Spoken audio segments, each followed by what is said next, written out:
The most compelling part about National Farm Worker Ministries' work to me is that they put farm workers at the heart of every project and issue that they're working on.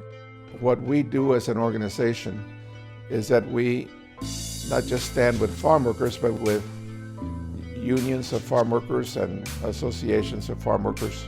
Agriculture and farming has for so long, for centuries, in this country depended on slave labor and slave-like labor today, that the churches need to be there to end these conditions and bring justice, good wages, and safe working conditions for all.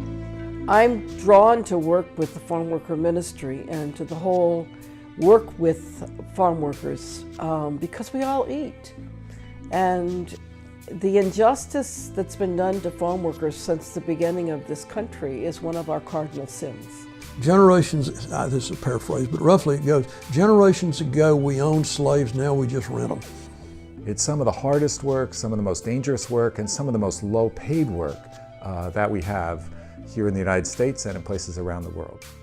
I think it's most important that National Farm Worker Ministries has deep and long-lasting, profound, listening, carefully connected relationships with farm workers. Farm workers are asking for our help to change the conditions that they are living in. As a person of faith, I understand that every person has an innate dignity given by God, and unfortunately in today's world, too many people, too many farm workers in particular, live without respect for that dignity.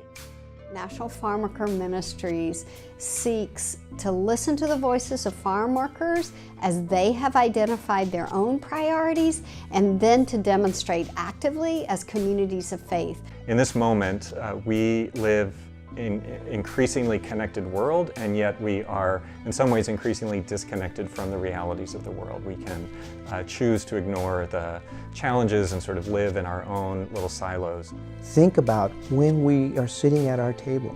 Think about how this food got to our table. And is it just? Is it fair?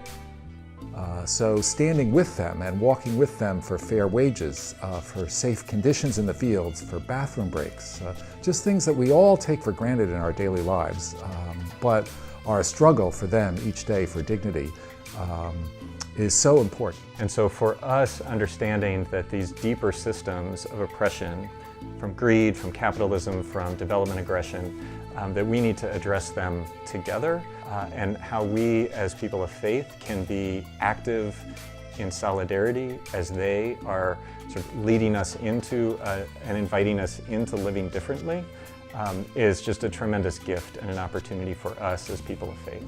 And the passage in Deuteronomy is about the obligation, the prophetic obligation to open one's heart and one's home and one's resources to those who are poor and are suffering.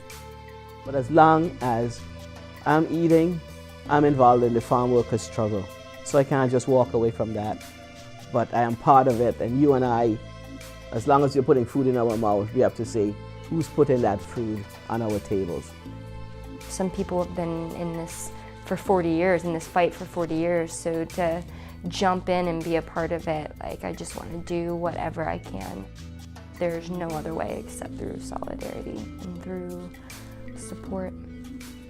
So not everybody can picket and go in the streets. Not everyone can be an activist.